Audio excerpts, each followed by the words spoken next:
Hello මං මලින් දලහකෝන් පහුගේ අවුරුදු 10කටත් වඩා වැඩි කාලයක් පුරාවටම මම කරේ එඩියුකේෂන් කන්ටෙන්ට් ක්‍රියේට් කරන එක. මේ කන්ටෙන්ට් වලින් සෑහෙන කොටසක් ඕගොල්ලෝ මගේ YouTube channel එකේ දැකලා තියෙනවා. හැබැයි ඊටත් වඩා වැඩි කොටසක් මම මගේ සේවාදායකයන් වෙනුවෙන් හදලා තියෙනවා. ඉතින් මේ වගේ එඩියුකේෂන් කන්ටෙන්ට් එකක් හදනකොට අපි මුලින්ම මාතෘකාවක් හොයාගන්න ඕන. ඒ මාතෘකාව ගැන ගැඹුරු අධ්‍යයනයක් කරලා ඒක අපි හොඳින් ඉගෙන ගන්න ඕන. ඒක තමයි පළවෙනි පියවර. ඊට පස්සේ මේ එකතු කරගත්තු විස්තර ඔක්කොම එකතු කරගෙන ඒවා පිරිපහදු කරලා අපි ලස්සන කතාන්තරයක් විදිහට මේක සකස් කරගන්න ඕන. ඊට පස්සේ අපිට ඒක වීඩියෝ එකක් විදියට, ෂෝට් වීඩියෝ එකක් විදියට, පොඩ්කාස්ට් එකක්, එහෙම නැත්නම් නිවුස්පේපර් ආටිකල් එකක්, ඔන්ලයින් ආටිකල් එකක් විදියට ඩෙලිවර් කරන්න පුළුවන්. ඉතින් මේ වැඩේ පියවරෙන් පියවර බොහොම පරිස්සමෙන් කරන්න මම වර්ක් ෆ්ලෝ එකක් හදලා තියෙනවා. පහුගිය අවුරුදු කීපය පුරාවටම AI tools සෑහෙන වේගෙන් දියුණු වුණා. ඉතින් මට පුළුවන් වුණා මේ AI tools පාවිච්චි කරලා මේ වර්ක් ෆ්ලෝ එකේ තියෙන සමහර පියවරවල් ඇක්සලරේට් කරන්න, තවත් වේගෙන් කරන්න. මේ වර්ක් ෆ්ලෝ එක, මේ සිස්ටම් එක තමයි වීඩියෝ මැෂින් කියලා කියන්නේ. ඔයා අද මේ ලෑස්ති වෙන්නේ වීඩියෝ මැෂින් සිස්ටම් එක ඔයාගේ මොළයට ඉන්ස්ටෝල් කරගන්න, ඒ වගේම ඒක ප්‍රායෝගිකව පුහුණු වෙන්න. ඉතින් අපි මුලින්ම බලමු මේ වීඩියෝ මැෂින් සිස්ටම් එක ගැලපෙන්නේ කාටද කියලා. ඔයා ප්ලෑන් කරන් ඉන්නවා නම් මම වගේ ප්‍රොෆෙෂනල් එඩියුකේෂන් කන්ටෙන්ට් ක්‍රියේටර් කෙනෙක් වෙන්න, ඔයාටත් මම වගේ මේ වර්ක් ෆ්ලෝ එක පාවිච්චි කරන්න පුළුවන්. ඒ වගේම ඔයා ප්‍රොෆෙෂනල් කන්ටෙන්ට් ක්‍රියේටර් කෙනෙක් වෙන්න තීරණය කළා තියෙනවා නම් ඒක හොඳ තීරණයක්, ඒක හොඳ රස්සාවක්. ඔයාට ගොඩක් නිර්මාණශීලී වැඩක් කළා, ගොඩක් එක්සයිටිං වැඩක් කළා සල්ලි හොඳ ප්‍රමාණයක් හම්බ කරගන්නත් පුළුවන්. ඒ වගේම කන්ටෙන්ට් ක්‍රියේෂන් කියලා කියන්නේ වේගයෙන් ප්‍රසාරණය වෙන වෙළඳපොළක්. ඒ වෙළඳපොළ ඇතුලේ ඔයාට ගොඩාක් ග්‍රෝ වෙන්න ඉඩකඩ තියෙනවා. ඒ වගේම මහන්සි වෙලා වැඩ කරොත් එහෙම ඔයාට වේගෙන් ග්‍රෝ වෙන්නත් පුළුවන්. වීඩියෝ මැෂින් සිස්ටම් එක පාවිච්චි කරන්න පුළුවන් දෙවෙනි කණ්ඩායම තමයි පොඩි බිස්නස් එකක් ග්‍රෝ කරන්න උත්සාහ දරන කෙනෙක්. ඔයාට සමහරලාට තියෙන්න පුළුවන් පොඩි රෙස්ටෝරන්ට් එකක්, එහෙම නැත්නම් ක්ලෝතිං ස්ටෝර් එකක්, වෙහිකල් සර්විස් ස්ටේෂන් එකක්, මේ වගේ බිස්නස් එකක්. එහෙම නැත්නම් ඔයා ප්‍රොෆෙෂනල් සර්විස් එකක් දෙන කෙනෙක් වෙන්න පුළුවන්. උදාහරණයක් විදිහට සොෆ්ට්වෙයාර් ඉංජිනියර් කෙනෙක්, අකවුන්ටන්ට් කෙනෙක්, ආකිටෙක්ට් කෙනෙක්, ඩොක්ටර් කෙනෙක්, සයිකොලොජිස්ට් කෙනෙක්, එහෙම නැත්නම් ටියුෂන් මාස්ටර් කෙනෙක් වෙන්න පුළුවන්. මේ වගේ බිස්නස් එකක් ග්‍රෝ කරන්න ඔයා මුලින්ම ඔයාගේ බිස්නස් එක ගැන නිරන්තරයෙන්ම ඉගෙන ගන්න ඕන. ඒ දැනුම පාවිච්චි කරලා ඔයාගේ බිස්නස් එක ග්‍රෝ කරන්න ඕන. මේ වැඩේට ඔයාට වීඩියෝ මැෂින් වර්ක් ෆ්ලෝ එක පාවිච්චි කරන්න පුළුවන්. එතනින් එහාට ගිහිල්ලා ඔයා මොකක් හරි අලුතෙන් දෙයක් ඉගෙනගෙන ඒකෙන් ඔයාගේ බිස්නස් එක ග්‍රෝ කරාම ඒ ගැන කන්ටෙන්ට් එකක් හදලා ඒක සෝෂල් මීඩියා වලට අප්ලෝඩ් කරන්නත් පුළුවන්. ඒකෙන් ඔයාට අලුත් කස්ටමර්ස්ලා විශාල ප්‍රමාණයක් එකතු කරගන්න පුළුවන්. මේ ක්‍රමයට බිස්නස් කරන එක ලෝකේ පුරාම ටිකක් අලුත් ට්‍රෙන්ඩ් එකක්. හැබැයි මේ වෙනකොට ලෝකේ පුරාම ඉන්න ගොඩක් කට්ටිය කැමති මුහුණක් නැති සමාගමක් වෙනුවට මිනිස්සෙක් එක්ක ගනුදෙනු කරන්න. ඒ හින්දා මේ ක්‍රමේ පාවිච්චි කරොත් එහෙම ඔයාට ගොඩක් අලුත් අවස්ථා උදා කරගන්න පුළුවන්. උදාහරණයක් විදිහට හිතලා බලන්න, ඔයාට පොඩි බිස්නස් එකක් තියෙනවා. ඔයා වීඩියෝ මැෂින් වර්ක් ෆ්ලෝ එක පාවිච්චි කරලා අලුත් දේවල් ඉගෙනගෙන ඒකෙන් මේ බිස්නස් එක ග්‍රෝ කරනවා. ඒ වගේම ඒ ගැන කන්ටෙන්ට් එකක් හදනවා. මේ කන්ටෙන්ට් එක සෝෂල් මීඩියා වලට අප්ලෝඩ් කරාට පස්සේ ඒකට වීව්ස් 1000ක් විතර එනවා. අද තියෙන ස්ටෑන්ඩඩ්ස් වල හැටියට වීව්ස් 1000ක් කියන්නේ ඉතාමත් පොඩි වීව්ස් ප්‍රමාණයක්. හැබැයි අපි උපකල්පනය කරමු ඔයාට වීව්ස් 1000යි හම්බෙන්න කියලා. මේ වීව්ස් 1000 ඔයාගේ කස්ටමර්ස්ලා 1000ක්. ඒ කියන්නේ ඔයාගේ පොටෙන්ෂල් කස්ටමර්ස්ලා 1000ක් තමයි මේ වීව්ස් 1000 කියලා කියන්නේ. ඒකෙන් 100%ක්. ඒ කියන්නේ බොහොම සුළු ප්‍රතිශතයක් ඔයත් එක්ක මොකක් හරි ගනුදෙනුවක් කරන්න කල්පනා කරනවා. ඒ කියන්නේ මේ 1000න් 10 දෙනෙක් ඔයත් එක්ක මොකක් හරි ගනුදෙනුවක් කරනවා. ඕගොල්ලෝ මේ කස්ටමර්ස්ලා 10 දෙනා එක්ක මොකක් හරි පොඩි ගනුදෙනුවක් කරා කියලා හිතන්න, රුපියල් 2-3000ක. එතකොට ඔයාට මේ වීව්ස් 1000න් රුපියල් 20000ක 30000ක විතර රෙවිනියු එකක් හොයාගන්න පුළුවන්. හැබැයි ඔයා සාම්ප්‍රදායික විදිහට කල්පනා කරොත් එහෙම AdSense වලින්, එහෙම නැත්නම් CM tools වලින් සල්ලි හොයන්න මේ වගේ වීව්ස් 1000කින් ඔයාට හොයන්න පුළුවන් වෙන්නේ රුපියල් 300-400ක් විතර. ඔයාගේ ඔඩියන්ස් එක ඇමරිකාව වගේ ඉතාමත් පොහොසත් රටක හිටියත් ඔයාට හම්බ කරන්න පුළුවන් වෙන්නේ රුපියල් 2-3000ක් විතරයි. ඉතින් ඔයාට තේරෙනවා ඇති මේ විදිහට ව්‍යාපාරයක් ග්‍රෝ කරද්දි, මේ විදිහට සෝෂල් මීඩියා පාවිච්චි කරලා, කන්ටෙන්ට් මාකටිං පාවිච්චි කරලා ව්‍යාපාරයක් ග්‍රෝ කරද්දි ඉතාමත් ඉහළ ආර්ථික අවස්ථා තියෙනවා. වීඩියෝ මැෂින් සිස්ටම් එක පාවිච්චි කරන්න පුළුවන් තුන්වෙනි කණ්ඩායම ටිකක් විශේෂයි. ඒගොල්ලන්ට ප්‍රොෆෙෂනල් කන්ටෙන්ට් ක්‍රියේටර් කෙනෙක් වෙන්න ඕනෙත් නැහැ. බිස්නස් එකක් ග්‍රෝ කරන්න ඕනෙත් නැහැ. ඒගොල්ලන්ට ඕන වෙලා තියෙන්නේ හොඳට ඉගෙනගෙන, හොඳ රස්සාවක් කරලා, හොඳ පඩියක් අරගෙන සැපට ජීවත් වෙන්න. මේගොල්ලන්ට වීඩියෝ මැෂින් වර්ක් ෆ්ලෝ එක හරිම අපූර්ව විදිහට පාවිච්චි කරන්න පුළුවන්. අපි ඉගෙන ගන්න මුලින්ම යන්නේ මොන්ඩිසෝරි එකටනේ. මොන්ඩිසෝරි එකේදී අපි ඉගෙන ගන්නේ චරිතවත් බව. එහෙම නැත්නම් කැරක්ටර් ස්කිල්ස්. අපි එක වසරට ආවට පස්සේ එතනදී අපි ඉගෙන ගන්න උත්සාහ කරනවා සංජානන හැකියාවන්. ඒ කියන්නේ cognitive skills. Problem solving, critical thinking වගේ දේවල්. 6 වසරට ආවට පස්සේ එතනදී අපිට වැටෙනවා ට්‍රැක් එකකට ස්ට්‍රක්චර්ඩ් ලර්නින් කියලා. මෙතනදී අපිට ඉගෙන ගන්න හම්බෙනවා විෂයන්. ඒ විෂයන් හා බැඳුණු ප්‍රායෝගික ක්‍රියාකාරකම්. ඔයා ඩිග්‍රී එකක් වෙනුවෙන් ඉගෙන ගත්තත්, ඔයා ඩිග්‍රී එකක් ඉවර කළා මාස්ටර්ස් ලෙවල් එකට ගියත් ගොඩක් වෙලාවට අපි කරන්නේ මෙන්න මේ ලෙවල් 4 කවර් කරන එක. ඒ කියන්නේ character skills, cognitive skills, structured learning and practical. හැබැයි ඔයගොල්ලෝ හැමෝම අහලා තියෙනවා ෆින්ලන්ඩ් වල තියෙන ඉතාමත් දියුණු අධ්‍යාපන ක්‍රමයක්. මේ දියුණු අධ්‍යාපන ක්‍රමයේ ඇතුලේ ඒගොල්ලෝ මේ ලෙවල් 4ට උඩින් තව 5 වෙනි ලෙවල් එකක් පාවිච්චි කරනවා. අපි ඒකට කියන්නේ phenomenon based learning, PHBL. අපිට මේකට සිංහලෙන් ප්‍රපංච අධ්‍යයනය කියලා කියන්න පුළුවන්. මේ PHBL වලදී අපි කරන්නේ අපේ විෂය ක්ෂේත්‍රය අපි දැනටමත් තෝරගෙන තියෙන්නේ. ඒකේ නිවුස් ගැන අපි ඇහැ ගහගෙන ඉන්නවා. මොකක් කර ඉන්ට්‍රෙස්ටිං නිවුස් එකක් දැක්කොත් එහෙම ඒක ගැඹුරින් අධ්‍යයනය කරනවා. අධ්‍යයනය කළා ඒ හම්බෙච්ච විස්තර ටික අපි ගාව දැන් තියෙන දැනුමට ප්ලග් කරගන්නවා. ඉතින් මේ ක්‍රමේ පාවිච්චි කරලා අපිට පුළුවන් අපේ දැනුම නිරන්තරයෙන් වර්ධනය කරගන්න. අපි හැමෝම කියනවනේ ඉගෙන ගන්න එක අපි මැරෙනකම් කරන වැඩක් කියලා. මැරෙනකම් ඉගෙන ගන්න තියෙන සංවිධානාත්මක ස්ට්‍රක්චර්ඩ් ක්‍රමයට තමයි අපි මේ PHBL කියලා කියන්නේ.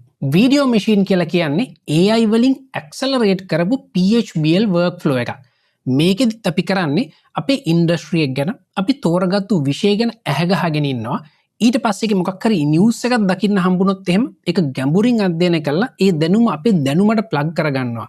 එතනිනුත් එහාට ගිහිල්ලා අපි ඒක රසවත් කතාන්තරයක් විදිහට හැමෝටම කියන්න පුළුවන් විදිහට වීඩියෝ එකක් හදනවා. එහෙම නැත්නම් ආටිකල් එකක් හදලා සෝෂල් මීඩියා වල දානවා. මේ වැඩේ ඔයාගේ කරියර් ග්‍රෝත් එකට පාවිච්චි කරන්න පුළුවන්. ඔයා වීඩියෝ මැෂින් වර්ක්ෆ්ලෝ එක පාවිච්චි කරලා ඔයාට පුළුවන් ඔයාගේ ඉන්ඩස්ට්‍රි එකේ තියෙන නිවුස් ගැන ඇහැගහගෙන ඉන්න. ඒ නිවුස් ගැන ඇහැගහගෙන ඉන්න අතරේ ඔයා දැක්කොත් එහෙම මොකක් කර ඉන්ට්‍රෙස්ටිං නිවුස් එකක් වීඩියෝ මැෂින් වර්ක්ෆ්ලෝ එකේ තියෙන ස්ටෙප්ස් පාවිච්චි කරලා ඔයාට ඒක ගැඹුරින් අධ්‍යයනය කරලා ඒක ඉගෙන ගන්න පුළුවන්. ඒ වගේම ඊට පස්සේ ඒකෙන් කන්ටෙන්ට් එකක් හදන්න පුළුවන්. මේ කන්ටෙන්ට් එක Facebook පෝස්ට් එකක් වෙන්න පුළුවන්, X thread එකක් වෙන්න පුළුවන්, LinkedIn වල, Medium වල දාන ආටිකල් එකක් වෙන්න පුළුවන්. එහෙම නැත්නම් TikTok වීඩියෝ එකක්, Insta reel එකක්, YouTube short එකක්, YouTube tutorial එකක් වෙන්නත් පුළුවන්. මේකෙදි ඔයාගේ දැනුම නිතරම වර්ධනය වෙනවා. ඔයාගේ ඉන්ඩස්ට්‍රි එක ගැන ඔයාට up to date දැනුමක් හම්බ වෙනවා. ඒ විතරක් නෙමෙයි ඔයාට ඒ වගේ දැනුමක් තියෙන බව හැමෝටම බලා ගන්නත් පුළුවන් වෙනවා. ඉතින් මේ වැඩේ කාලයක් තිස්සේ කරනකොට ඔයාගේ ඉන්ඩස්ට්‍රි එකේ ඔයා එක්ස්පර්ට් කෙනෙක් බවට පත් වෙනවා. ඒ වගේම පවර්ෆුල් පර්සනල් බ්‍රෑන්ඩ් එකක් බවට පත් වෙනවා. මේ වගේ පවර්ෆුල් පර්සනල් බ්‍රෑන්ඩ් එකක් හදාගත්තොත් එහෙම ඔයාගේ කරියර් එකේ ඔයාට හිතා ගන්නවත් බැරි තරම් ඔපචුනිටිස් අන්ලොක් කරගන්න පුළුවන්. පහුගිය අවුරුදු 15 පුරාවට මම රැකියා කීපයක් කරලා තියෙනවා. ව්‍යාපෘති විශාල ගාණක් කරලා තියෙනවා. ස්පොන්සර්ඩ් ප්‍රොජෙක්ට්ස් ගොඩක් කරලා තියෙනවා. හැබැයි මේ එක ජොබ් එකකටවත් මම ඇප්ලයි කරේ නැහැ. මේ එක ප්‍රොජෙක්ට් එකකටවත් මම පිච් කරේ නැහැ. මේ හැම එකක්ම මගේ ගාවට ආපුවා. මේ ජොබ්ස් මගේ ගාවට ආවා. මේ ප්‍රොජෙක්ට්ස් මගේ ගාවට ආවා. එහෙම කරගන්න පුළුවන් උනේ මම පවර්ෆුල් පර්සනල් බ්‍රෑන්ඩ් එකක් හදලා තිබිච්ච හින්දා. ඉතින් ඔයත් වීඩියෝ මැෂින් වර්ක්ෆ්ලෝ එක පාවිච්චි කරලා පවර්ෆුල් පර්සනල් බ්‍රෑන්ඩ් එකක් හදාගත්තොත් එහෙම ඔයාට කාලයක් යනකොට ජොබ් වලට ඇප්ලයි කරන්න වෙන එකක් නැහැ. ජොබ් ඔයාගේ ගාවට එයි. රයිට්. එහෙනම් දැන් ඔයගලන්ට වැඩේ ක්ලියර් නේ. ඔයගලන්ට දැන් තේරෙනවා වීඩියෝ මැෂින් සිස්ටම් එක ඔයාට ප්‍රොෆෙෂනල් කන්ටෙන්ට් ක්‍රියේටර් කෙනෙක් වෙන්න පාවිච්චි කරන්නත් පුළුවන්. ඔයාගේ බිස්නස් එක ග්‍රෝ කරන්න පාවිච්චි කරන්නත් පුළුවන්. ඔයාගේ කරියර් එක ග්‍රෝ කරන්න පාවිච්චි කරන්නත් පුළුවන්. අපි දැන් බලමු මේ වීඩියෝ මැෂින් වර්ක්ෆ්ලෝ එකේ තියෙන ස්ටෙප්ස් මොනවද? අපි ඊළඟ මාස 3ේදී මොනවද මේ කරන්න ලෑස්ති වෙන්නේ කියලා. වීඩියෝ මැෂින් වර්ක්ෆ්ලෝ එකේ පියවරවල් ගොඩාක් තියෙනවා. මේ පියවරවල් වලින් මම ඔයගලන්ට බොහොම පරිස්සමෙන් එකගෙන යනවා. මේක ටිකක් සංකීර්ණ වැඩක්.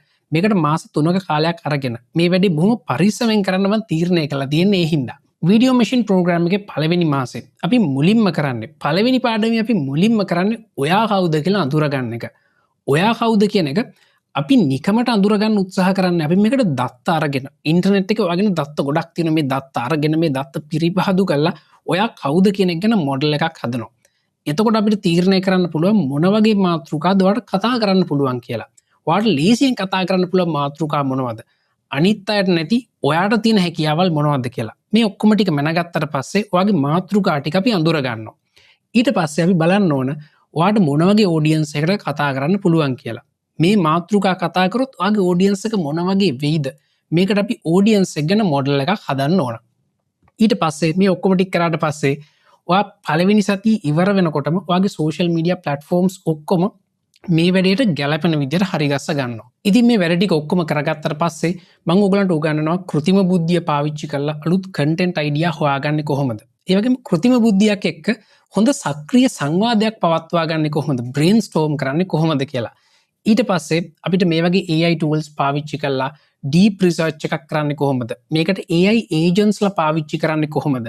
ඒ වගේම මේ එකතු කරගත්තු විස්තර ඔක්කොම ටික එක තැනකට අරගෙන මේවෙන් වේගෙන් ඉගෙන ගන්න කොහොමද? මේවට පාවිච්චි කරන්න පුළුවන් tools මොනවද? මෙන්න මේ දේවල් තමයි අපි පළවෙනි මාසේ පුරාවටම කතා කරන්නේ. ඉතින් ඕගලන්ට තේරෙනවා ඇති මේ පළවෙනි මාසේ තියෙන සති 4 පුරාවටම lessons 4 පුරාවටම අපි උත්සාහ කරන්නේ මොකක් හරි මාතෘකාවක් වේගෙන් ඉගෙන ගන්න කොහොමද කියන එක. ඉතින් මේ විදිහට වේගෙන් ඉගෙන ගන්න වැඩේ ඉවර කළා දෙවනි මාසෙට ආවට පස්සේ අපි ඉගෙන ගන්නවා කතාන්තර කීමේ කලාව. ඒ වගේම ලිවීමේ කලාව. අපි මේ වැඩේ හරියට කරන්න නම් අපිට රසවත්ව කතාන්තරයක් කියන්න පුළුවන් වෙන්න ඕන. රසවත්ව ස්ක්‍රිප්ට් එකක් ලියන්න පුළුවන් වෙන්න ඕන. ඉතින් මේ වැඩේට අපි AI tools පාවිච්චි කරනවා. AI tools පාවිච්චි කරලා AI agents ලාව පාවිච්චි කරලා අපි කලින් deep research එකක් කරානේ. ඒක රසවත් ස්ක්‍රිප්ට් එකක් බවට පරිවර්තනය කරගන්නේ කොහොමද කියන එක ගැන තමයි අපි දෙවනි මාසයේ තියෙන පාඩම් 4 පුරාවටම කතා කරන්නේ. මේක ටිකක් සංකීර්ණ වැඩක්. ඒ හින්දා මම live script writing workshops 3ක්ම කරනවා. මේ script writing workshop 3ෙම ඕගොල්ලෝ මේ බලන වීඩියෝ එක වගේම මම ස්ක්‍රීන් එක ෂෙයා කරලා මම කරන හැම පියවරක්ම ඕගලන්ට පෙන්නනවා. මේ පාඩම් ටික දික් වෙන්න පුළුවන්. මොකද මේක ටිකක් සංකීර්ණ වැඩක් හින්දා. හැබැයි මම පුළුවන් තරම් උත්සාහ කරනවා මේකේ තියෙන හැම පියවරක්ම පුළුවන් තරම් ඩීටේල්ස් දාලා ඕගලන්ට මේ වගේ ස්ක්‍රිප්ට් ලියන හැටි එකපාරක් නෙමෙයි තුන් පාරම පෙන්නන්න. ඉතින් මේ විදිහට මොකක් හරි මාතෘකාවක් වේගෙන් ඉගෙන ගන්න හැටි සම්පූර්ණ කළා. ඒ වගේම ඒක රසවත් කතාන්තරයක් විදිහට ස්ක්‍රිප්ට් එකක ලියන හැටි ඉගෙන ගත්තට පස්සේ අපි තීරණය කරන්න ඕන අපි කොහොමද මේක ඔඩියන්ස් එකට ප්‍රසන්ට් කරන්න කියලා. ඕගොල්ලෝ සමහරලාට කැමති වෙයි මේ වගේ දෙයකට වීඩියෝ එකක් රෙකෝඩ් කරන්න නැතුව ආටිකල් එකක් විදිහට මේක පබ්ලිෂ් කරන්න. සමහරලාට ඔයා කැමති වෙයි මේක වීඩියෝ එකක් විදිහටම පබ්ලිෂ් කරන්න. සමහරලාට ඔයා කැමති වෙයි මූණ පෙන්වන්න නැතුව වොයිස් ඕවර් එකක් විතරක් රෙකෝඩ් කරලා ඒකට එඩිට් එකක් කරලා මේක වීඩියෝ එකක් විදිහට පබ්ලිෂ් කරන්න. පොඩ්කාස්ට් එකක් කරන්න, ටීවී ඉන්ටර්විව්ස් කරන්න, පත්තරයට ආටිකල්ස් ලියන්න. මේ වගේ ඔප්ෂන්ස් ගොඩක් ඕගලන්ට තියෙනවා. හොඳ සොලිඩ් රිසර්ච් එකක් කරලා හොඳ සොලිඩ් ස්ටෝරි එකක් හදාගත්තොත් ඒක ඩෙලිවර් කරන්න පුළුවන් ක්‍රම ඕනෑ තරම් තියෙනවා. ඉතින් අපි තුන්වෙනි මාසේ මුල් සතියේදී උත්සාහ කරනවා ඔයාගේ ඩෙලිවරි ස්ටයිල් එක මොකක්ද කියන එක තීරණය කරන්න. ඊට පස්සේ ඔයා මේ වගේ කන්ටෙන්ට් ටික ටික දාන්න පටන් ගන්නවානේ. පටන් ගත්තට පස්සේ ඔයාගේ කන්ටෙන්ට් බලන්නේ කවුද කියන එක ගැන ඔයාට දත්ත එකතු වෙනවා. මේ දත්ත දිහා බලලා ඔයාට විවිධ තීරණ ගන්න පුළුවන්. ඔයාගේ ගමන් මාර්ගයේ සූක්ෂමව වෙනස් කරන්න පුළුවන්. ඒ වගේම ඔයා කන්ටෙන්ට් දානකොට මේ කන්ටෙන්ට් වටේ ටික ටික ෆෑන්ස්ලා එකතු වෙනවා. මේ ෆෑන්ස්ලා මුලින්ම ඔයාට ලයික් එකක් දායි. ඊළඟට ඔයාව ෆලෝ කරයි. ඊළඟට තමයි මේගොල්ලෝ ෆෑන්ස්ලා බවට පත් වෙන්නේ. හැබැයි මේ ෆෑන්ස්ලාත් එක්ක ගැඹුරු සම්බන්ධතාවයක් ඩීප් රිලේෂන්ෂිප් එකක් හදා ගන්නවට සිද්ධ වෙනවා. එතකොට තමයි මේ ෆෑන්ස්ලා ඔයාගේ සුපර් ෆෑන්ස්ලා බවට පත් වෙන්නේ. මෙන්න මේ වගේ දේවලුත් අපි තුන්වෙනි මාසෙ වෙනකොට කතා කරනවා. මේ කන්ටෙන්ට් ක්‍රියේට් කරනවා කියන එක සෙල්ලමක්. ඒ හින්දා අපිට ගේම් තියරි වලිනුත් ගේම් තියරි වල තියෙන සිග්නලින් තියරි කියලා බ්‍රාන්ච් එකක් මේ වෙනුත් මේ සෙල්ලම වඩා හොඳින් කරන්නේ කොහොමද කියන එක ගැන අපිට ඉගෙන ගන්න පුළුවන්. ඒ වගේම තමයි මේ YouTube ඇල්ගොරිතම් එක ගැන මේ සෝෂල් මීඩියා වල තියෙන ඇල්ගොරිතම් ගැන ගොඩක් වැරදි මත තියෙනවා. ගොඩක් කට්ටිය උත්සාහ කරනවා මේ ඇල්ගොරිතම් එකේ කණෙන් රිංගල යන්න නැත්නම් ඇල්ගොරිතම් එක හැක් කරන්න. හැබැයි මේ වගේ දේවල් කරන්න නැතුව මේ ඇල්ගොරිතම් එකක් එක සහයෝගයෙන් වැඩ කරන්නේ කොහොමද? එයාට අවශ්‍ය දේ තීරුම් අරගෙන අපිට අවශ්‍ය දේ තේරුම් අරගෙන මේ ඇල්ගොරිතම් එකත් එක්ක සහයෝගයෙන් වැඩ කරන්නේ කොහොමද කියන එකත් අපි තුන්වෙනි මාසයේ තියෙන පාඩම් වලින් කතා කරනවා. ඒත් එක්කම මම ඕගොල්ලන්ව ඉන්ස්පයර් කරන්න උත්සාහ කරනවා අපි මේ කරන හැම දෙයක්ම ඉංග්‍රීසි භාෂාවෙන් කරොත් එහෙම ලංකාවෙන් එළියට ගිහිල්ලා ගෝලීය ප්‍රේක්ෂකාගාරයකට ගිහිල්ලා ගෝලීය අවස්ථා උදා කරගන්න ඕගලන්ට පුළුවන් වෙනවා.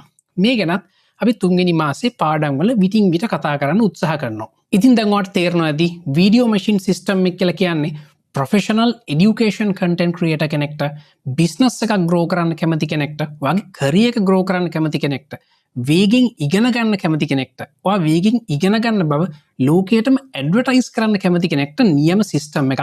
මේකේ පියවරවල් හැම එකක්ම එකින් එක මම ඔයගලට උගන්වනවා. ඒ වගේ මේ වැඩේ ඉතාමත් අඩු සල්ලි ප්‍රමාණයක් වියදම් කළාට පටන් ගන්න පුළුවන්. ඇත්තට මේ වැඩේ පටන් ගන්නකොට ඔයාලට කීයක්වත් වියදම් කරන්න වෙන්නේ නැහැ. කැමරා ගන්න, ඒ වගේ මයික් ගන්න, ඔයා ගාව තියෙන ස්මාර්ට් ෆෝන් එක, ඔයා ගාව දැනට තියෙන ඉක්විප්මන්ට් පාවිච්චි කරලා මේ වැඩේ කරන්නත් පුළුවන්. ඒ වගේම මේකෙන් ඔයාලට ගෝලී අවස්ථා උදා කරගන්න පුළුවන්. ගොඩක් සල්ලි හම්බ කරන්න පුළුවන්. ඒ වගේම ඔයා දැනට කරන වැඩවලට පොඩි තල්ලුවක් දීලා ඒ පොඩි තල්ලුවෙන් විශාල ආර්ථික අවස්ථා උදා කරගන්නත් පුළුවන්. ඉතින් මම ඔයගොල්ලෝ හැමෝටම යෝජනා කරනවා අපි මේ වැඩේ දැම්ම පටන් ගමු. ඉතින් මෙච්චර වෙලා මේ විස්තර අහගෙන හිටියනම් ඔයාලට තේරෙනවා ඇති වීඩියෝ මැෂින් සිස්ටම් එක කියලා කියන්නේ ටිකක් සංකීර්ණ සිස්ටම් එකක්. අපි මේකට AI tools පාවිච්චි කරනවා වේගෙන් ඉගෙන ගන්න, ඒ වගේම රසවත්ව කතාන්තරයක් කියන්නේ කොහොමද, ඒ වගේම ඔඩියන්ස් එක අඳුරගන්නේ කොහොමද, ඇල්ගොරිතම් එක අඳුරගන්නේ කොහොමද, මේ වගේ මේකේ විස්තර ගොඩාක් තියෙනවා. ඉතින් මේක මාස 3ක ප්‍රෝග්‍රෑම් එකක්. මේකේ ලෙසන්ස් 12ක් තියෙනවා. මේ ලෙසන්ස් 12ම රෙකෝඩ් කරලා තියෙන්නේ. හැබැයි මේ ලෙසන්ස් 12ම මම ඔයාලට එකපාර බලන්න දෙන්නේ නැහැ. ඒකටත් සෑහෙන්න හොඳ හේතුවක් තියෙනවා. මේ ලෙසන්ස් බලනවා කියලා කියන්නේ, මේ ලෙසන්ස් 12 බලලා ඉවර කරනවා කියලා කියන්නේ මේ වැඩෙන් 100%ක් විතරයි. මේක ඉතුරු 99%ම තියෙන්නේ ඕගොල්ලෝ මේ ලෙසන්ස් වල තියෙන වැඩ ප්‍රායෝගිකව කරන එකේ. ඉතින් මේ ලෙසන්ස් 12ම එකපාරම බලලා ඉවර කරොත් එහෙම මේකේ තියෙන ප්‍රැක්ටිකල් කරන්න ඔයාලට කිසිම මොටිවේෂන් එකක් නැතුව යනවා. ඉතින් ඒ හින්දා මම කරන්නේ පළවෙනි සතියේ ඔයාලට එක ලෙසන් එකක් දෙනවා. ඊළඟ ලෙසන් එක දෙන්නේ තව සතියකට පස්සේ. එතකොට ඔයාලට සෑහෙන හොඳ කාලයක් තියෙනවා මේකේ තියෙන ප්‍රැක්ටිකල් ටික සම්පූර්ණ කරන්න. ඉතින් මේ වගේ වැඩක් මම ඕගලන්ට උපදෙස් දෙන්න පුළුවන් මේ පළවෙනි ලෙසන් එක බලන්න, ඊළඟට ප්‍රැක්ටිකල් කරන්න, ඊළඟට දෙවෙනි ලෙසන් එක බලන්න කියලා. හැබැයි අපි හැමෝම දන්නවා උපදෙස් දුන්නාට මේ වගේ වැඩක් වෙන්න තියෙන සම්භාවිතාවය ඉතාමත් අඩුයි. ඕගොල්ලෝ මේ ප්‍රැක්ටිකල් කරන බවට වග බලා ගන්න එක ගුරුවරයෙක් විදිහට මගේ වගකීම. ඒ හින්දා මම ඒකට ගැළපෙන විදිහට තමයි මේ LMS එක කන්ෆිගර් කරලා තියෙන්නේ. ඔයා වීඩියෝ මැෂින් ප්‍රෝග්‍රෑම් එකට ජොයින් වෙනකොට මේකේ පේමන්ට්ස් කරන්න තියෙන මාසයකට පාරක්. මේකේ මාස 3කට පේමන්ට්ස් 3ක් විදිහට තමයි මේකේ පේමන්ට්ස් ඉවර කරන්න තියෙන්නේ. ඒ හින්දා මම හිතනවා ඕගොල්ලන්ගේ මාසයකට පඩියක් හම්බ වෙනවා නම් ඒක මැනේජ් කරගෙන මේ වැඩේ කරගෙන ඉස්සරහට යන්න පුළුවන් වෙයි කියලා. ඒ වගේම තමයි ඔයා වීඩියෝ මැෂින් ප්‍රෝග්‍රෑම් එකේ පළවෙනි මාස 2 ස්වාධීනව තනියම වැඩ කරන්න ඕන. එතකොට ඔයාලට එක මට්ටමකට එන්න පුළුවන්. තුන්වෙනි මාසේ පළවෙනි ලෙසන් එකට ආවට පස්සේ ඒ ලෙසන් එකේ මම Discord server එකට invitation link එකක් දාලා තියන්න. එතකොට ඔයාලට පුළුවන් වීඩියෝ මැෂින් එකේ Discord server එකට ඇවිල්ලා එතනින් එහාට වැඩ අනිත් හැමෝත් එක්කම කරන්න. මේ වීඩියෝ මැෂින් workflow එක ඔයා පාවිච්චි කරන්න ඉගෙන ගන්නවා වගේම මමත් මේක දිනපතාම පාවිච්චි කරනවා. එතකොට මට මේකේ තම අලුත් දේවල් හම්බ වෙනවා. අලුත් tools හම්බ වෙනවා. අලුත් AI tools release වෙනවා. ඒකෙන් සමහර වැඩ ලේසි කරගන්න පුළුවන් වෙනවා. ඉතින් මේ වගේ මට අලුත් tips and tricks හම්බුනාට පස්සේ මම Discord server එකේ Zoom meeting එකක් arrange කරනවා. මම Zoom link එක share කරනවා. අපි ඒකට කියන්නේ video machine mastermind session එකක් කියලා. එතකොට මට අලුතෙන් ඉගෙන ගන්න හම්බෙච්ච tips and tricks මම ඕගොල්ලොත් එක්ක පුළුවන් තරම් වේගයෙන් share කරගන්නවා. ඒ විතරක් නෙමෙයි. මේ වගේ tips and tricks ටිකක් එකතු වුණාට පස්සේ අපේ system එකේ තියෙන අපේ LMS එකේ තියෙන lessons උත් මම update කරනවා. ඉතින් මේ Discord server එකට video machine mastermind session වලට ඒ වගේම future lessons වලට updated lessons වලට මේ LMS එකේ තියෙන හැම දෙයකටම ඔයාට lifetime access හම්බ වෙනවා. මොකද ඔයා payments තුන ඉවර කළා, මාස තුන ඉවර කළා, මේ lessons ඔක්කොම බලලා practical ටික ඉවර කරාට පස්සේ මේ වැඩේ ඉවර වෙන්නේ නැහැ. එතකොට තමයි මේ වැඩේ පටන් ගන්නෙ. මොකද අපි උත්සාහ කරන්නේ life long learning එකක් කරන්න. අපි මැරෙනකන් ඉගෙන ගන්න, ඒ ඉගෙනගත්තු දේවල් කතා කරන්න උත්සාහ කරන්නේ. ඉතින් ඒ හින්දා ඔයාට මගේ support එක වැඩිපුර ඕන වෙන්නේ මේ මාස 3 ඉවර වුණාට පස්සේ. ඒ හින්දා මම මේ හැම දෙයකටම ඔයාට lifetime access දෙනවා, lifetime support එකක් දෙනවා. අවසාන වශයෙන් ඔයගලන්ට කියන්න ඕන මේ වීඩියෝ මැෂින් සිස්ටම් එක get rich quick scheme එකක් නෙමෙයි. වේගෙන් සල්ලි හොයන ක්‍රමයක් නෙමෙයි, ලීසියෙන් සල්ලි හොයන ක්‍රමයක් නෙමෙයි. මේකට ඇවිල්ලා ස්විච් එකක් ඔන් කරාම ඔයගලන්ට profit හම්බෙන්නේ නැහැ. ඔයගොල්ලෝ මහන්සි වෙලා වැඩ කරන්න ඕන. ඒ වගේම දැඩි ධෛර්යයෙන් කැප වෙලා වැඩ කරන්න ඕන. ඒ වැඩේ දිගටම කරන්න ඕන. ඒ වගේම ඔයගොල්ලෝ මේ වැඩේ කරගෙන යනකොට ඔයගලන්ට data හම්බ වෙනවා. ඒ data දිහා බලලා ඔයගලන්ට තීරණ ගන්න වෙනවා. ඔයගලගේ ගමන් මාර්ගයේ සූක්ෂම වෙනස් කරගන්න වෙනවා. මේ වැඩේ කරගෙන යනකොට ඔයාට හිත රිද්ද ගන්නත් වෙනවා. ඔයා සමහරලාට ඉතාමත් ආසාවෙන් කරපු වැඩක් තදින් ප්‍රතික්ෂේප වෙන්න පුළුවන්. ඒ වෙලාවට හිත හදාගෙන ආපහු ධෛර්යයෙන් නැගිටලා ආපහු ඉස්සරහට යන්න වෙනවා. ඉතින් මෙන්න මේ දේවල් වලට අවශ්‍ය පුහුණුව ලබා ගන්න තමයි අපි මේ ලෑස්ති වෙන්නේ. ඉතින් වීඩියෝ මැෂින් ජර්නි එක සාර්ථක කරගන්න මම ඕගලන්ට ප්‍රඥාව සහ ධෛර්යය ප්‍රාර්ථනා කරනවා. අපි ඊළඟ මාස 3 දැඩි කැපවීමෙන් වැඩ කරමු මේ වීඩියෝ මැෂින් සිස්ටම් එක ඔයාගේ මොලයට ඉන්ස්ටෝල් කරගන්න, ඒ වගේම මේකෙන් ප්‍රායෝගික වැඩ ගන්න. එහෙනම් අපි වීඩියෝ මැෂින් එපිසෝඩ් 1 වලින් හම්බෙමු.